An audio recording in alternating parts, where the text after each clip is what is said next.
Hello students, मैं स्वागत करता हूं आपका अपने यूट्यूब चैनल डिप्लोमा लेक्चर में। तो आज हम बात करने वाले हैं स्ट्रेंथ ऑफ मैकेनिक्स, जिसको हम स्ट्रक्चरल मैकेनिक्स के नाम से जानते हैं। सिविल इंजीनियरिंग थर्ड सेमेस्टर का एक सब्जेक्ट है, जिसमें हम आज न्यूमेरिकल प्रॉब्लम्स के बारे में बात करने वाले हैं। इसकी जितनी भी थ्योरी पार्ट हैं और कुछ न्यूमेरिकल पार्ट्स जो हैं वो हमारे चैनल पर अपलोडेड हैं। अगर अभी तक आपने इसके सभी लेक्चर्स को नहीं देखा है तो डिस्क्रिप्शन बॉक्स में प्लेलिस्ट का लिंक आप सभी को मिल जाएगा, या फिर ऊपर आई बटन पर क्लिक करके आप इसके प्रीवियस लेक्चर्स को, जितने भी लेक्चर्स हुए हैं इसके सभी चैप्टर जो भी आपके सिलेबस है, सिलेबस के अकॉर्डिंग सारे लेक्चर्स अपलोडेड हैं।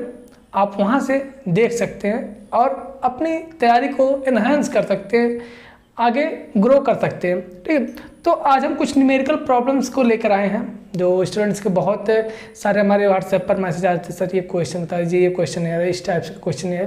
तो हम इसका केवल जैसे थ्योरी पार्ट तो सब कंप्लीट है, न्यूमेरिकल पार्ट धीरे धीरे आप सभी को एक एक चैप्टर्स के ऐसे आप सभी को मिलते रहेंगे। तो आप सभी लोग हमारे साथ बने रहिए।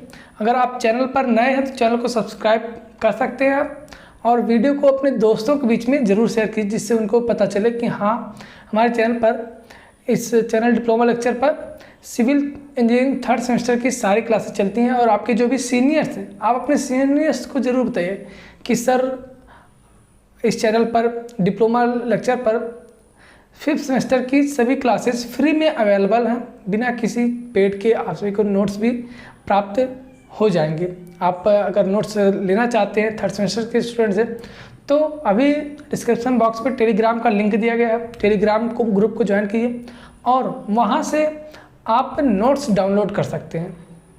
ठीक है, सभी नोट्स अपलोडेड है वहाँ पे, आप वहाँ से नोट्स डाउनलोड कर सकते हैं। और अगर फिर भी आप सभी को कोई प्रॉब्लम होता है तो हमारा व्हाट्सएप नंबर है, आप लोग नोट कर सकते हैं।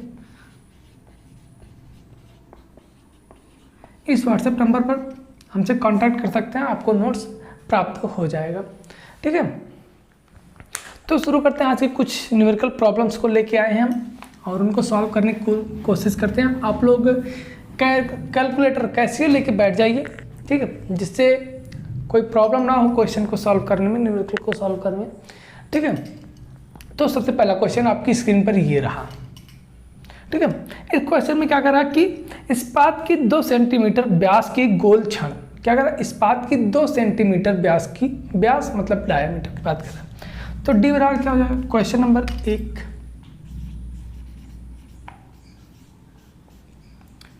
डी बराबर 2 सेंटीमीटर। और क्या बोल रहा है क्वेश्चन में, 30 किलोमीटर का तनन बल या भार लगा है, छड़ में तनन प्रतिबल का मान ज्ञात करिए। तनन प्रतिबल टेंसाइल स्ट्रेस का मान ज्ञात करना है। यदि छड़ की लंबाई 30 सेंटीमीटर हो और तो छड़ की लंबाई में हुई वृद्धि की गणना कीजिए। ये आपका क्वेश्चन रहा है स्क्रीन पर। ठीक है, तो क्वेश्चन को हटाते हैं, फिर क्वेश्चन को सॉल्व करते हैं। अब क्वेश्चन में जो डाटा दिया गया उसको हम नोट करते हैं। ठीक है, डी बराबर 2 सेंटीमीटर दिया गया है। और क्या कह रहा है, और क्वेश्चन में क्या दिया गया कि इस पर जो लोड लग रहा है वो कितना लग रहा है, F बराबर 30 किलो न्यूटन का लोड उस पर लग रहा है। और क्या दिया गया है कि तनन प्रतिबल का मान ज्ञात करना है, इसमें हमको ज्ञात करना है। ठीक है, P ज्ञात करना है। और कह रहा है कि अगर लंबाई, छड़ की लंबाई 30 सेंटीमीटर है तो डेल्टा L का मान ज्ञात कीजिए। ये हमारे पास क्वेश्चन है और जो गिवन डाटा है। एक चीज़ है, आप चाहे यहाँ पर या फिर चाहे कहीं आप अगर एग्ज़ाम देने बैठते हैं तो वहाँ पर भी सबसे पहला काम आप क्या कीजिए कि क्वेश्चन को देखिए। क्वेश्चन में जो जो डाटा दिया गया है उसको आप निकाल के अपनी कॉपी में लिख लीजिए एक सीक्वेंस वाइज, और क्या क्या ज्ञात करना है उसको आप लिख लीजिए। ठीक है, तो आपके लिए आसान हो जाता है। अब यहाँ पे देखते हैं हमको क्या स्ट्रेस ज्ञात करना है और क्या डेल्टा एल ज्ञात करना है। स्ट्रेस बराबर क्या होता है, फोर्स अपॉन में एरिया, फोर्स अपॉन में एरिया। तो फोर्स हमारे पास कितना है, 30 किलो न्यूटन। अगर हम न्यूटन में इसको चेंज करते हैं तो 30 × 10⁻³ न्यूटन। और इसको अगर हम mm में चेंज करते हैं, 2 mm, 1 सेंटीमीटर में क्या होता है, 10 mm होता है। तो 2 सेंटीमीटर में 20 mm हो जाएगा। ठीक है, तो एरिया एरिया का फार्मूला हमारे पास क्या होता है, पाई डी स्क्वायर अपॉन, ये हमारे पास एरिया का फार्मूला होता है। तो क्या हो जाएगा, पाई डी स्क्वायर, डी मतलब 20 का स्क्वायर, और ये ऊपर चला जाएगा, हो जाएगा ये 4। अब इसको क्या करते हैं, हम कैलकुलेट करते हैं। ये हमारा कैलकुलेटर, इसको ऑन करते हैं और कैलकुलेट, आप लोग साथ में कैलकुलेट करते रहिए। बाई चांस हमसे कोई डाटा मान लेते गलत हो जाता है तो उसको आप सही कर लीजिए, हमें ये भी कमेंट करके बता दीजिए कि हाँ सर ये आपने गलत किया, हमें सीखने को मिलेगा आप सभी से, ठीक है। तो ये क्या हो जाएगा, 30 इंटू 10⁻³ और इंटू 4 और डिवाइडेड बाई 20 का स्क्वायर इंटू में पाई, ठीक है। तो ये कितना आ रहा है, 95.49, 95.49।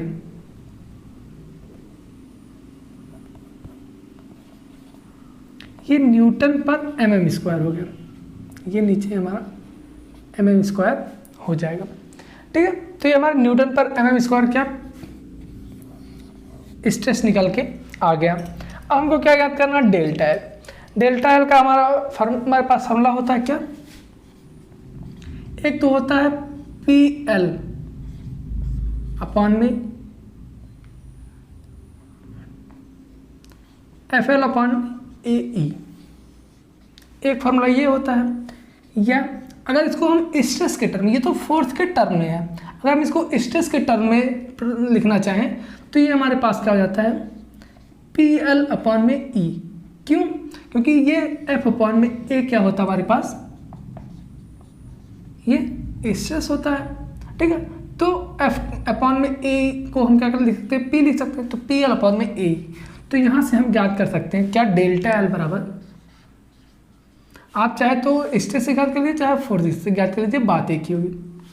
ये 95.49 मल्टीप्लाइड बाई एल, एल का मान 30 सेंटीमीटर दिया गया, तो ये 300 mm हो जाएगा, ठीक है, मल्टीप्लाइड बाई 300, दिख रहा है आप सभी को।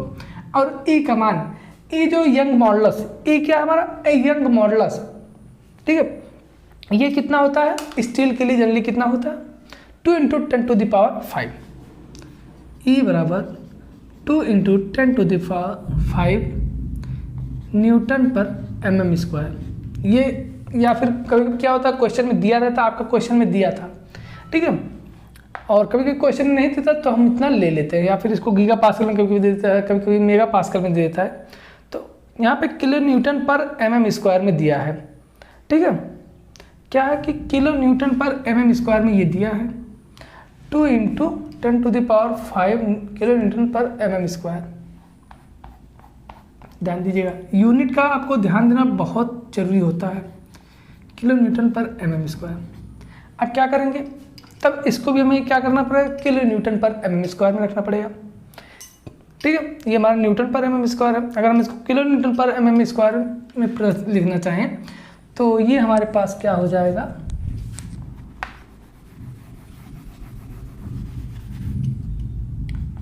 P बराबर 0.099549 किलो न्यूटन पर mm स्क्वायर। क्या क्या हमने 1000 से हम मल्टीप्लाई कर दिया, सॉरी डिवाइड कर दिया, यहाँ पे मल्टीप्लाई में क्या था, न्यूटन में चेंज करेंगे, यहाँ पे डिवाइड कर देंगे तो हमारा किलो न्यूटन में आ जाएगा। और ये हमारा क्या हो जाएगा, डेल्टा एल बराबर पी एल अपॉन में ई। तो ये हमारा 0.09549 मल्टीप्लाइड बाई 300 और डिवाइडेड बाई 2 × 10⁵। अब इसको हम कैलकुलेटर पे सॉल्व करते हैं, ठीक है, क्या करते हैं, इसको कैलकुलेटर पे सॉल्व करते हैं। तो 0.09549 इंटू में 300 और डिवाइड में 2 × 10⁵। तो ये कितना आ रहा है हमारे पास, 0.000142 mm। डेल्टा एल की वैल्यू निकल के हमारे पास आई 0.000 कितना जीरो, 3 बार जीरो है, 1432 mm, इतना क्या चेंज इन लेंथ हमारे निकल के आ गया। ठीक है, तो ये हमें ज्ञात करना था, चेंज इन लेंथ और स्ट्रेस दोनों ज्ञात करना था, दोनों और हमारे पास निकल के आ गया। ये तो हमने PL/E रखा, मतलब कि स्ट्रेस के टर्म में लिया। आप चाहें तो इसको FL/AE से भी कर सकते हैं। F बराबर कितना 30 किलो न्यूटन, हमको किलो न्यूटन में रखना है मान को। L 300, A pi D square वही फिर हो जाएगा, 4 ऊपर चला जाएगा, पाई डी का मान 20 का स्क्वायर हो जाएगा, और इनटू में कितना जाएगा 2 × 10⁵। आप इसको सॉल्व कर लेंगे तो यही आएगा। ठीक है, आप चाहे ऐसे सॉल्व कीजिए चाहे वैसे सॉल्व कीजिए, बात एक ही होगी। दोनों तरह से हम आपको सॉल्व करके दिखा दिए। ठीक है, तो आपकी ये आपको समझ में आ गया होगा। इजी क्वेश्चन था, बहुत ईजी, मतलब हमारे एक फ्रेंड थे बोला करते थे it is very easy process. ठीक, और ये है। ठीक है, कोई भी चीज़ कठिन नहीं है, अगर आप उसको दिल से मन से करते हैं तो कोई भी चीज़ कठिन नहीं है आप सभी के लिए। तो it is very easy process. ठीक है, इसमें कोई घबराने वाली बात नहीं है। आप कोई भी क्वेश्चन है, कोई भी क्वेश्चन आप उठा लीजिए, सब क्वेश्चन आसान ही होते हैं। ठीक, तो चलिए नेक्स्ट क्वेश्चन की तरफ देखते हैं। ठीक है, नेक्स्ट क्वेश्चन क्या है उसको भी देख लेते हैं एक बार। ये रहा नेक्स्ट क्वेश्चन।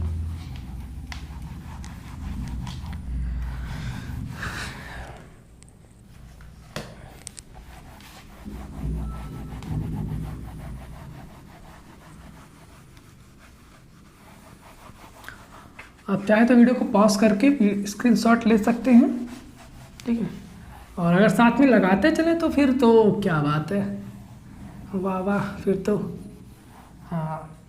अब बात करते हैं किसकी, नेक्स्ट क्वेश्चन के बारे में, जिसमें क्या कहता है। ठीक है, क्वेश्चन आपकी स्क्रीन पर शो हो रहा होगा। कह रहा है कि 40 mm व्यास का छड़ 400 mm लंबाई की एक छड़ पर, ठीक है, 40 mm व्यास से 400 mm लंबाई की एक छड़ पर चित्र दिया गया है। अभी हम चित्र बना देते हैं, चित्र आपको फिगर में नहीं शो हो रहा है। ठीक है, के अनुसार बल लगाए गए हैं और ई बराबर दिया गया है, तो छड़ की लंबाई में कुल परिवर्तन, मतलब क्या डेल्टा एल का मान ज्ञात करना। अब क्वेश्चन आपने पढ़ लिया होगा। ठीक, अब हम क्या करते हैं, फिगर को बनाते हैं।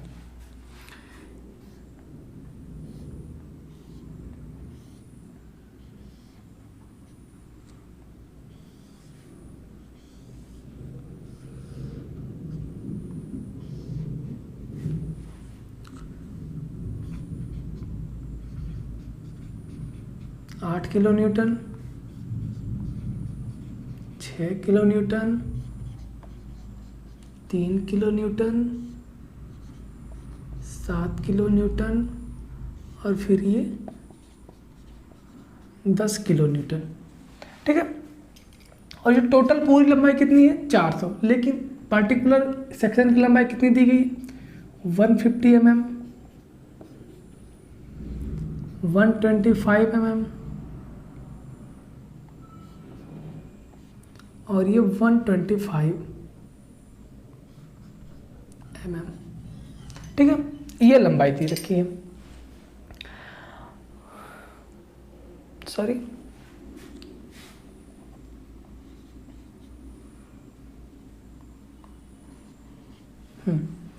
ये लेंथ दे रखी है। अगर थोड़ा सा ये इधर उधर हो जाएगा ना, पूरी वैल्यू चेंज हो जाती है। ठीक है, आप चाहे तो कर सकते हैं, कोई दिक्कत नहीं है। ठीक है, ये सारा हमारा क्वेश्चन तो कुछ नहीं था, क्वेश्चन बस ये इसका एंगल मॉडुलस दिया गया है और कह रहा है कि इसमें हमको ज्ञात करके बताया कि चेंज इन लेंथ कितना होगा जब इस पर इतना लोड लगेगा तो। ठीक है, तो हम बात करते हैं। ठीक है, इसको मान लेते हैं x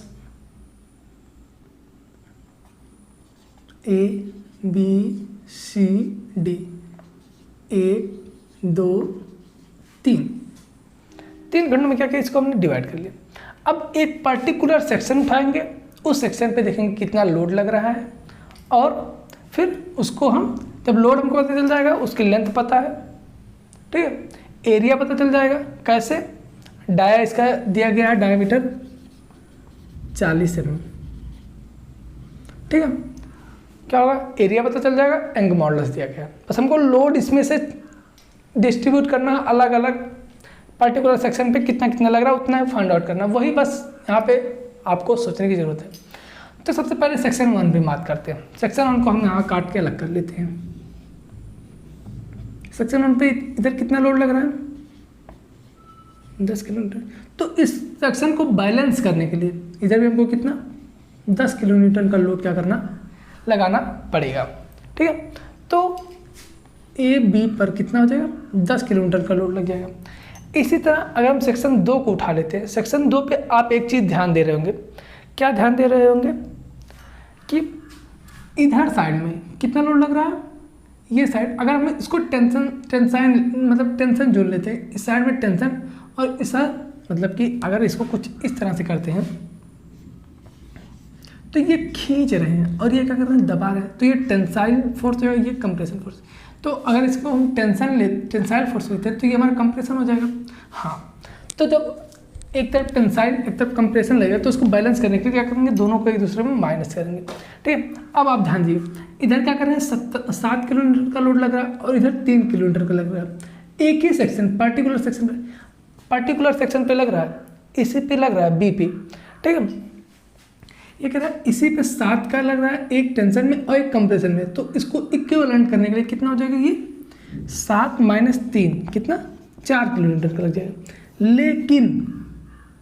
लेकिन तो परंतु लेकिन, ठीक, बहुत खतरनाक वर्ड होते हैं। लेकिन बात करते हैं कि ये 4 किलोमीटर का लोड इधर लगा और इधर 10 ये भी लग रहा, तो ये वाला सेक्शन इसको यहाँ से अगर क्या कर रहा है, हमारा 10 किलोमीटर का लोड लग रहा है और यहाँ से भी एक ने 4 किलोमीटर का लोड लगा के खींच दिया, तो टोटल कितना लग जाएगा, ये हमारा 14 किलोमीटर का लोड लग जाएगा। तो इस पर्टिकुलर सेक्शन पे कितना हो जाएगा, ये हम बात करते हैं, ये 14 किलोमीटर। और इसको बैलेंस करने के लिए इधर भी क्या होगा, हमारा 14 किलोमीटर का लोड लगना चाहिए। ठीक है, अब नेक्स्ट सेक्शन जो कि हमारे पास था थर्ड वाला, उस पर बात करते हैं। तो आपको दिख रहा है कि इधर जब 8 किलोमीटर का लोड लग रहा है टेंसाइल,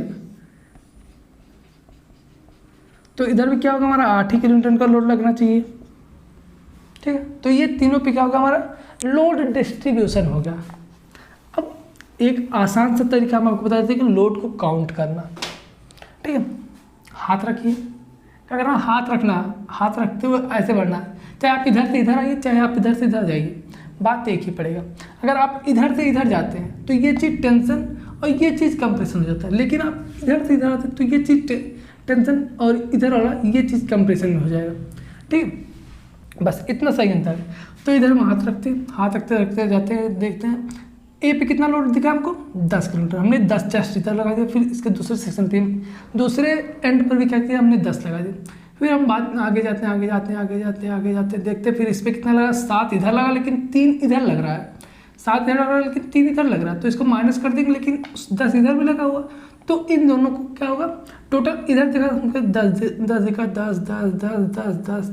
10 यहाँ पे 4 कैसे, 7 ये 3 माइनस ये 4 यहाँ पे लग गया, 10 ये दिखा, 4 ये दिखा, कितना हो गया, 14 हो गया।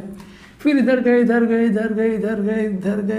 कितना 14। इधर हम यहाँ तक हमको कितना दिख रहा था, इधर हमको 14 दिख रहा है, लेकिन इस साइड हमारा 6 किलोमीटर का लोड लग रहा है। जब 14 में से 6 माइनस कर देंगे तो कितना बचेगा, इधर हमारा कितना बचेगा, ये हमारा कितना बचेगा, ये बचेगा 8 किलोमीटर। किधर, ये इधर वाला प्लस है तो इधर वाला माइनस होगा। तो जब 14 में से हम क्या करेंगे, 6 को माइनस करेंगे तो कितना बचेगा, 8। ये हमारा प्लस में 8 बचेगा, प्लस में 8 मतलब टेंशन, ये इधर हमारा क्या होगा, 8 लगेगा। फिर इधर का बस ये हमारा एक सेक्शन था लास्ट, यहाँ पे 14 दिखा, फिर हो गया 8 दिखा। ठीक है, इस तरह से भी आप कर सकते हैं। और आप चाहे फिर इधर से देखिए, इधर देखिए, इस डी पे कितना दिखा, 8 किलोमीटर, 8 किलोमीटर, 8 किलोमीटर, 8। फिर इधर ये भी लोड लग रहा है, तो ये भी दूसरे वाले सेक्शन पे कितना लगेगा, फिर 8 और 6 कितना हो जाएगा, 14 हो जाएगा। फिर इधर गए 14 और इधर 3 इधर लगा और इसी पॉइंट पे 7 इधर लग रहा है, तो ये कितना हो जाएगा, -4 हो जाएगा। ये इधर 14 है तो 14 - 4 कितना हो जाएगा, 10। तो 10 किलोमीटर क्या लग गया और 10 ये लगा हुआ बैलेंस करने के लिए। ठीक है, तो इस तरह से क्या करते हैं, आप लोड को देख सकते हैं, बहुत आसान तरीका है। इस तरह से अगर आप सॉल्व करते हैं किसी भी क्वेश्चन को। ठीक है, हमको लोड पता चल गया, एरिया हम फाइंड आउट कर लेते हैं या फिर क्वेश्चन में डायरेक्ट रखते हैं। एरिया फाइंड आउट कर लेते हैं, फिर रख देंगे। ठीक है, एरिया बराबर क्या हो जाएगा, पाई स्क्वायर अपन 4, पाई 40 का स्क्वायर डिवाइडेड बाई 4। कैलकुलेटर उठाते हैं, मान फाइंड आउट करते हैं। 40 का स्क्वायर डिवाइडेड बाई 4, 1256.64 mm²। ठीक है, अब आप इसको चाहे मिटा भी सकते हैं, ये तो बस समझने के लिए, आपको समझने और समझाने के लिए है। ठीक है, लेकिन ये कोई एग्जाम में बनाने की जरूरत नहीं है, आप इसको रफली बना के बस समझ सकते हैं, समझने के लिए हमने आपको बताया है। ठीक है, इसको तो हम मिटा देते हैं।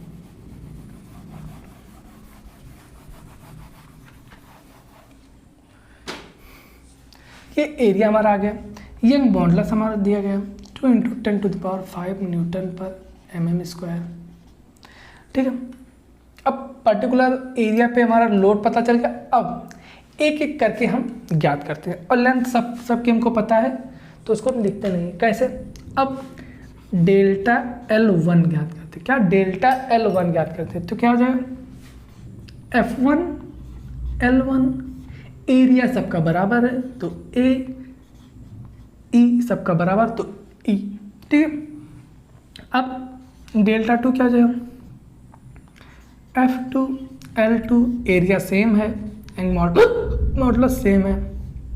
फिर डेल्टा L3 F3 L3 और A और E सेम है।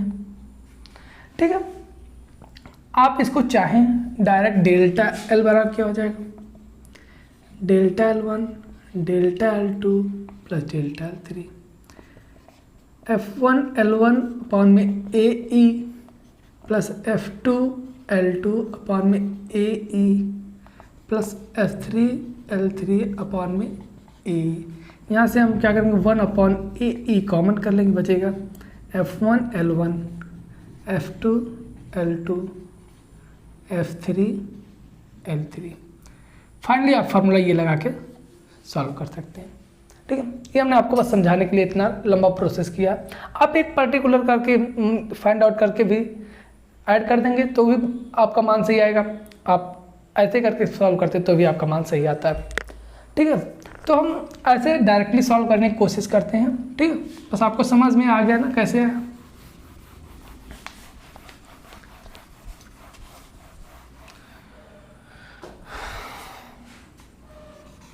डेल्टा L बराबर delta L1 plus delta L2 plus delta L3, 1 upon E, direct हम लिख रहे हैं F1 L1 F2 L2 F3 L3। Area 1256.46 into E2 into 10⁵। F1 कितना लगा था, 10 किलो न्यूटन है, न्यूटन में चेंज करेंगे 10⁵। L1 कितना है, 125 प्लस F2 कितना लगा था, 14 इंटू 10⁵ इंटू 125 प्लस फिर 8 इंटू 10⁵ इंटू 150। अब इसको क्या करते हैं, सॉल्व करने की कोशिश करते हैं। ठीक है, सबसे पहले हम ब्रैकेट वाला सॉल्व करते हैं, फिर इसको डिवाइड करते हैं। 10 into 10⁵ into 125 plus 14 into 10⁵ into 125 plus 8 into 10⁵ और इंटू में 150। ये निकल के हमारे पास कितना आएगा,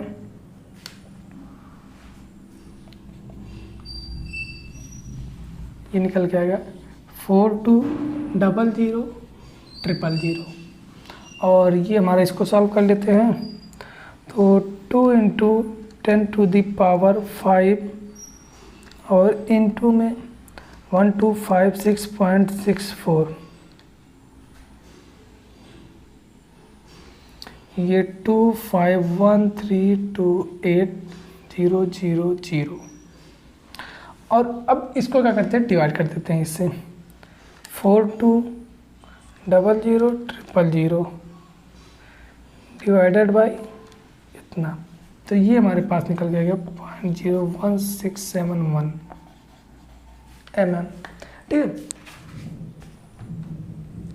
ये निकल के आ रहा फाइनली वैल्यू। ठीक है, आप वैल्यू को एक बार चेक कर लीजिए।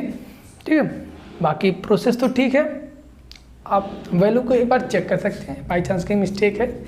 ये हमारे पास टोटल कितना डेल्टा एल का मान निकल के आया। आप एक बार खुद से कैलकुलेट जरूर कीजिएगा, बाई चांस हमसे कहीं मिस्टेक होती है।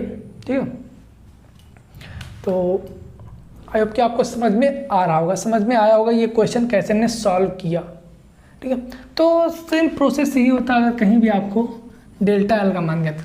एक चीज़ और, ठीक है, बस एक चीज़ रह गया है। हाँ, नेक्स्ट क्वेश्चन जो है आपको वो भी सॉल्व हो जाएगा, ये आपको समझ में आएगा। तो आप चाहे तो स्क्रीनशॉट ले सकते हैं, फिर हम आगे बढ़ते हैं। ठीक, तो चलते हैं आप नेक्स्ट क्वेश्चन की तरफ। थर्ड क्वेश्चन जो है सेम ऐसे ही क्वेश्चन, बस थोड़ा सा चेंजिंग है, उसको भी देख लेते हैं क्या है। अब अगर मान लेते हैं यहाँ पे इसका डायमीटर मान लेते हैं 50 होता, तो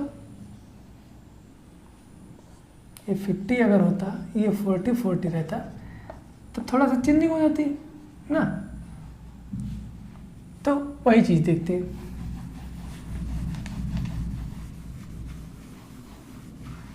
यहाँ पे सभी जो पर्टिकुलर एक सेक्शन हमने निकाला था, सब पे क्या लोड जो लग रहे थे वो कैसे थे, वो सारे टेंसाइल फोर्सेस थे, इसीलिए तीनों को हमने क्या किया, ऐड किया। अगर वही एक सेक्शन पे मान लेते फोर्स हमारा आया होता कंप्रेसिव वाला, जैसे बीच वाला जो सेक्शन था, इस पर अगर हमारा जो 14 किलोन्यूटन का आया था, ये अगर -4 मतलब कि 4 किलोन्यूटन का कंप्रेशन लोड आया तो ये माइनस कर देते, हम जो L2 प्लस किए हैं वहाँ पर माइनस कर देते।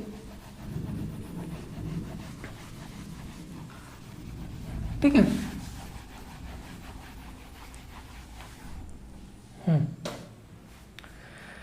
तो हम वो भी देख लेते हैं। Next question,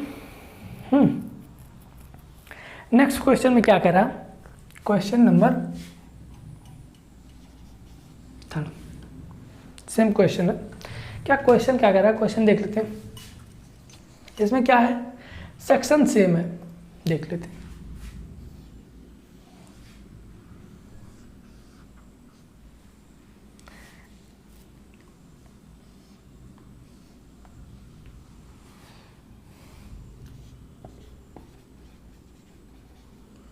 forty kilo Newton,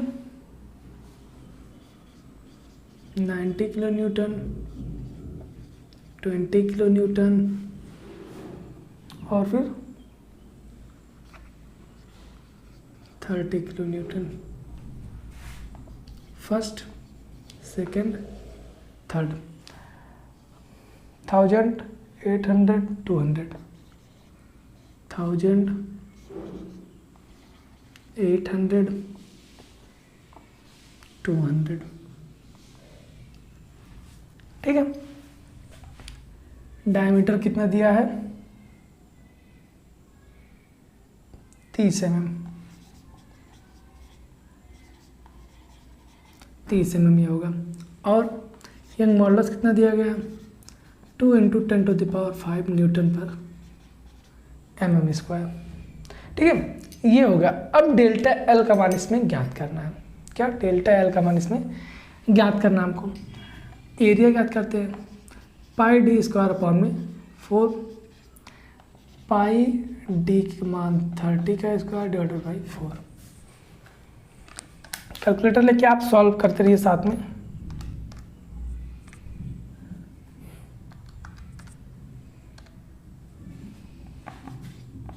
seven 706.85 mm²। अब डायरेक्ट यहाँ पे हम बस लोड को अलग कर दे रहे हैं। लोड का क्या कर रहे हैं, अलग कर रहे हैं। हाथ वाला सिस्टम अपनाते हैं। ठीक है, हाथ रखते हैं तो इधर कितना 40 का लग रहा है टेंसाइल। ठीक है, 40 का लगा टेंसाइल, जब इधर 40 का लगा तो इधर 40 का लगना चाहिए बैलेंस करने के लिए। ठीक है, नेक्स्ट हम आगे गए आगे गए आगे गए आगे गए आगे गए। इस सेक्शन पर हमने देखा 90 का लग रहा है, इस सेक्शन पर हमने 90 का लेकिन कंप्रेशन, 90 का लेकिन कंप्रेशन, तो यहाँ पर -50 आ जाएगा। जब -50 आ जाएगा, -50 इधर भी -50, मतलब कंप्रेशन लगेगा। फिर हम आगे बढ़ते हैं, -50 -50 -50 और फिर इधर -30।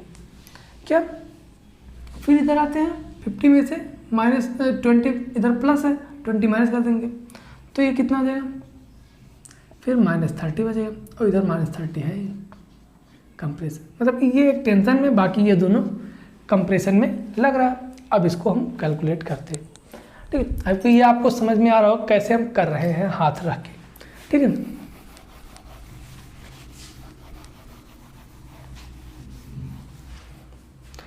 अब हम सॉल्व करते हैं इसको। डेल्टा L बराबर delta L1 plus delta L2 plus delta L3। ए और ई सबका सेम है तो 1 में ए ई, F1 L1 F2 L2 ये बताते हैं। अब यहाँ पे चूँकि कंप्रेशन में है, यहाँ पे आपको एक पॉइंट लिख दीजिए। ठीक है,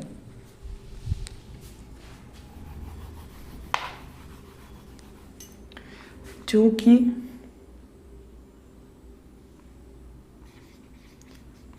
सेक्शन 1 पर टेंसाइल फोर्स लगा है तथा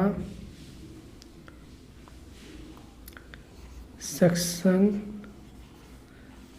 2 और 3 पर कंप्रेशन फोर्स लगा है, इसलिए डेल्टा L बराबर delta L1 minus delta L2 minus delta L3। ठीक है, 1/A 706 E फॉर्मूला लिख दे। हाँ ठीक, लिख देते एक बार, थोड़ा सा स्पेस कम, अब इसको मिटाना पड़ेगा। 1/A F1 L1 minus F2 L2 minus F3 L3।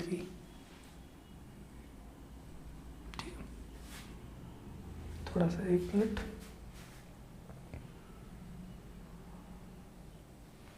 I hope क्या दिख रहा होगा आपको।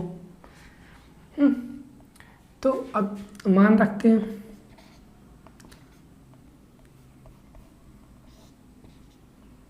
706.85 × 2 × 10⁵। अब F1 कितना लगा, 40 किलो न्यूटन में है, न्यूटन, डिस्टेंस 1000 माइनस कितना लगा इस पर 50 किलो न्यूटन को न्यूटन 800 माइनस इस पर लगा 30 किलो न्यूटन को न्यूटन 10⁵ इंटू 200। ठीक, इसको हम सॉल्व कर लेते हैं। 706.85 × 2 × 10⁵ ये आता है हमारे पास निकल के 14137123 अब इसको सॉल्व कर लेते हैं। 40 × 10⁵ इंटू 1000 और माइनस है ना, minus 50 × 10⁵ into 800 minus 30 × 10⁵ into 200,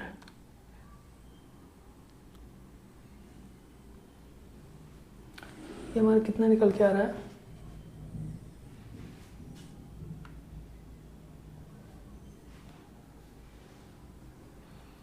forty into 10⁻³ into 10⁻³ minus 50 into 10⁻³ into 10⁻³। ठीक है, ये माइनस का 6 0 0 0 और 0 0 0 मतलब 6 0।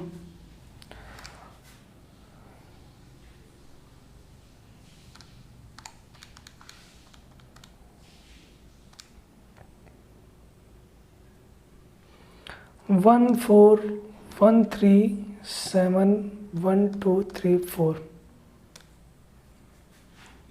निकल के आया 0.04244 mm। ठीक है, 424 लिख सकते हैं जैसे 0.0424 mm।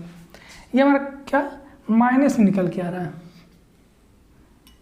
ये मान हमारा जो आ रहा है ये माइनस में निकल के आ रहा है, डेल्टा एल का मान माइनस में निकल के आ रहा है, मतलब कि ये कंप्रेस होगा।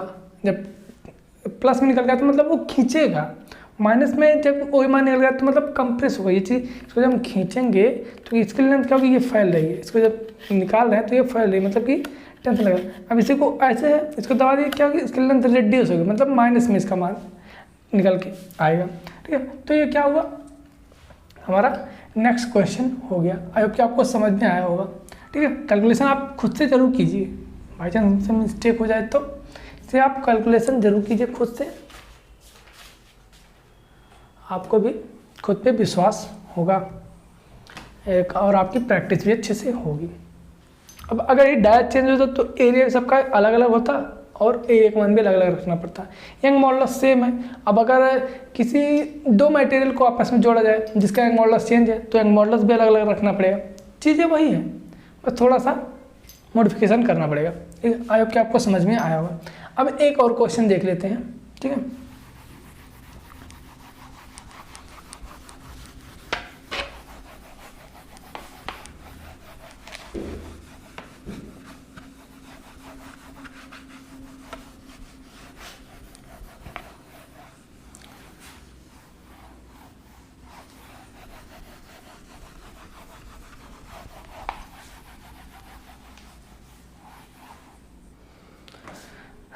नेक्स्ट क्वेश्चन है, आपकी स्क्रीन पर शो हो रहा होगा, क्वेश्चन नंबर 4। इसमें क्या करना कि छड़ के व्यास में उत्पन्न कमी, मतलब कि यहाँ पे डायमीटर में कमी ज्ञात करना है कि डायमीटर में कितना चेंजिंग आ रहा है, और छड़ के पार्श्व पदार्थ की दृढ़ता, मतलब कि रिजिडिटी मॉडुलस ज्ञात करना है। जी क्या होता है अभी हम बात करते हैं उसको। ठीक है, क्वेश्चन आप एक बार देख लीजिए, स्क्रीनशॉट ले लीजिए, फिर हम सॉल्व करते हैं। ठीक है, अब क्या आपने स्क्रीनशॉट ले लिया होगा। अब हम देखते हैं कि क्या क्या डाटा दिया गया है। सबसे पहले डाटा जो दिया गया है क्वेश्चन में, 20 mm डाय की एक धातु की छड़, मतलब कि डायमीटर D बराबर 20 mm दिया गया है। और क्या करा, धातु की छड़ पर 5 किलोन्यूटन का अक्षीय भार जो लोड लग रहा है उस पर, वो 5 किलोन्यूटन का लग रहा है। ठीक है, 5 किलोन्यूटन का एक्सियल लोड उस पर लग रहा है। और क्या करा कि 50 mm लंबाई में उत्पन्न दैर्घ्य वृद्धि। ठीक है, 50 mm लंबाई, उसकी जो इनिशियल लेंथ थी वो 50 mm थी, और जो चेंज इन लेंथ आया वो कितना आया, कितना 220 माइक्रोमीटर, 220 ना माइक्रोमीटर। और 1 माइक्रोमीटर का कितना होता है, 10⁻³ mm। तो ये 220 इंटू 10⁻³ mm हो जाएगा। ठीक है, 1 माइक्रोमीटर और 10⁻³ mm होता है, आप ध्यान दीजिएगा। और क्या करा कि छड़ के पद का पॉइजन अनुपात m का मान दिया गया है 0.28। ठीक है, तब क्या करना है, डायमीटर में कमी डेल्टा D ज्ञात करना है और रिजिडिटी मॉडुलस ज्ञात करना है, जी का मान। ठीक है, सॉल्व करते हैं, क्या दिक्कत है आपको। पॉइजन रेशियो क्या होता है, सबसे पहले आप फार्मूला ध्यान दीजिए। ठीक है, पॉइजन रेशियो जो हमारे पास फार्मूला क्या होता है,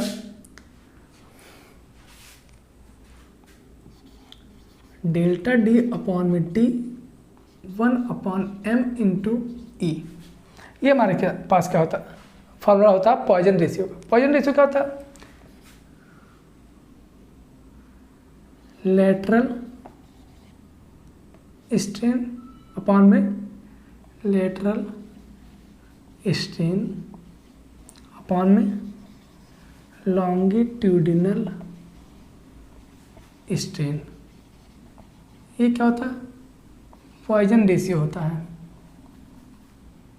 ठीक है, पॉइजन रेशियो। तो lateral distance delta D upon में D, longitude delta L upon में एल,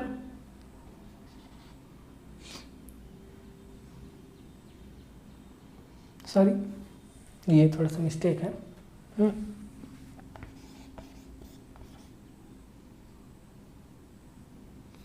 ये लॉन्गिट्यूडनल अपॉन में लेटरल होता है।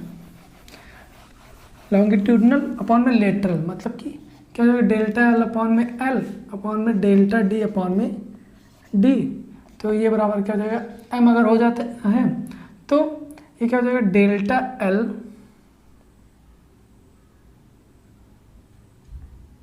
डेल्टा एल अपॉन में L equal to delta D upon में डी इंटू एम। ये हो सकता है। इसी को अगर हम डेल्टा डी अपॉन में डी बराबर डेल्टा एल अपॉन में एल क्या होता है, ई इंटू 1/m, इसको हम लिख सकते हैं। ये हमारे पास क्या पॉइजन रेशियो का फॉर्मूला निकल के आता है। तो पॉइजन रेशियो का फॉर्मूला फाइनली ये निकल के आता है। अब हमको ये ई ज्ञात करना, ये हमारा डेल्टा एल अपॉन में एल होता है। चाहे इसको हम अलग से ज्ञात कर ले, चाहे ये पे मान रख देंगे। ठीक है, तो हम ये भी मान रखते हैं, चाहे अलग कहाँ जाएंगे फिर निकाल लें। डेल्टा डी हमको ज्ञात करना है, डेल्टा डी का मान 20, 1/m का मान एक चीज़ ध्यान दीजिए, m नहीं होता पॉइजन रेशियो। यहाँ पर मैं थोड़ा सा मिस्टेक कर दिया, m नहीं होता, 1/m होता है। पॉइजन रेशियो जो होता है वो 1/m का मान होता है। ठीक है, 1/m मतलब पॉइजन रेशियो होता है, और वो लेटरल अपॉन में लॉन्गिट्यूडनल होता है। थोड़ा सा मिस्टेक हो गया हमसे। ठीक है, ये आप ध्यान दीजिएगा, लेटरल अपॉन में लॉन्गिट्यूडनल होता है इक्वल टू 1/m। ये पॉइजन रेशियो का फॉर्मूला होता है डायरेक्टली। ठीक है, पॉइजन रेशियो ये सब, modulus of rigidity, modulus of elasticity, ये सब आपको पढ़ना बहुत ज़रूरी है। आपको नहीं पता है तो समझ लो आपको कुछ नहीं आता अभी। आप तुरंत जाइए हमारे चैनल को विजिट कीजिए और अभी चैनल देख सकते हैं। ठीक है, तो ये 0.28 दिया गया, और ई बराबर क्या होता है, डेल्टा एल अपॉन में एल। डेल्टा एल का मान 220 इंटू 10⁻³ और एल का मान 50। ठीक है, डेल्टा डी क्या हो जाएगा, 20 इंटू 0.28 इंटू 220 इंटू 10⁻³ अपॉन में 50। इसको सॉल्व करते हैं, 20 इंटू 0.28 इंटू 220 इंटू 10⁻³ और डिवाइडेड बाई 50 आता है 0.02464 mm। ये डेल्टा डी का मान निकल के आता है हमारे पास, चेंज इन डायमीटर। नेक्स्ट हमको क्या ज्ञात करना है, मॉडुलस ऑफ रिजिडिटी, जी का मान ज्ञात करना है। हमारे पास क्या इलास्टिक मॉडुलस मतलब मॉडुलस ऑफ इलास्टिसिटी और रिजिडिटी फैक्टर में एक रिलेशन होता है। हमारे पास 3 रिलेशन होते हैं, 4 जो हमारे कांस्टेंट होते हैं, modulus of elasticity, modulus of rigidity और वॉल्यूमेट्रिक मतलब मॉडुलस ऑफ वॉल्यूमेट्रिक मॉडुलस और पॉइजन रेशियो मतलब कि जी ई सी के और 1/m में 4 रिलेशन मतलब रिलेशंस होते हैं। तो उन रिलेशन का आपको पता होना जरूरी है। ठीक है, वहीं से आएगा। ई बराबर क्या होता है, 2g1+1/m, ठीक है। इसी फॉर्मूले रख के हम g का मान आराम से ज्ञात कर सकते हैं। e का मान हमें पता है 2 × 10⁵, ठीक है। 2 × 10⁵ इक्वल टू 2, तो ये 2 से 2 कैंसिल हो जाएगा, वैसे बचेगा g 1+0.28, ठीक है। और यहाँ से अगर हम ज्ञात करते हैं g बराबर हो जाएगा 10⁵ में 1.28, 10⁵ डिवाइडेड बाई 1.28,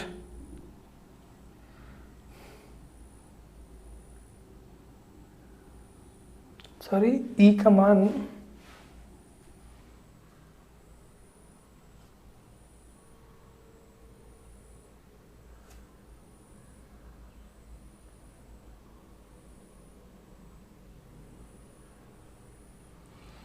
ई का मान यहाँ पे दिया नहीं गया है। ई का मान हमको यहाँ पे ज्ञात करना पड़ेगा। आप इतना नोट कर लीजिए, फिर हम आगे बढ़ते हैं, ठीक है। इसको इरेज करके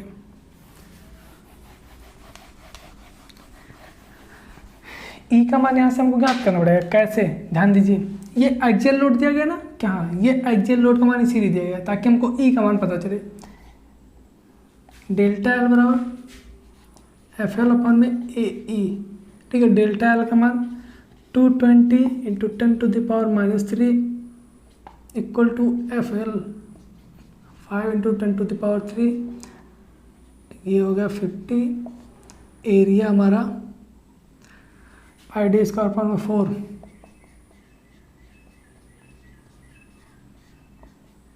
ये हमको ज्ञात करना है, ठीक है।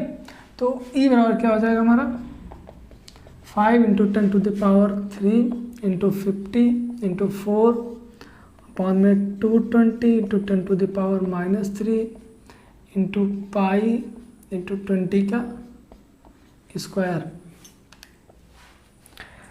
5 × 10⁻³ इंटू 50 इंटू 4 और divided by 220 multiplied by 10⁻³ multiplied by pi और मल्टीप्लाई बाई 20 का स्क्वायर। ये हमारे पास क्या आएगा 0.63617 न्यूटन पर mm स्क्वायर, सॉरी 10⁴ न्यूटन पर mm स्क्वायर। ये हमारे पास ई का मान निकल के आया। अब ये ई का मान हम क्या करेंगे, यूज करेंगे ज्ञात करने में मॉडुलस ऑफ रिजिडिटी। ई बराबर 2g 1+1 में m, 0.3617 × 10⁴ इक्वल टू 2g 1+1 0.28। यहाँ से सॉल्व करने के बाद g का मान 0.63617 × 10⁴ डिवाइडेड बाई 1.28 × 2, ये कितना निकल के आएगा 0.3617 × 10⁴ डिवाइडेड बाई 1.28 × 2,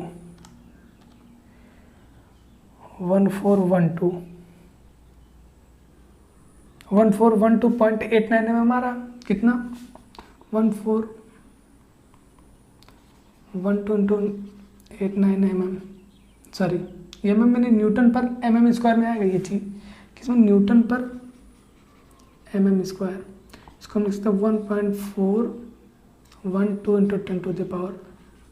10⁻³ न्यूटन पर mm स्क्वायर, ठीक है। तो ये हमारे पास क्या g का मान निकल के आ गया, ठीक है। कैसे आया, हमने डेल्टा डी का मान ज्ञात किया, आराम से क्वेश्चन दिया।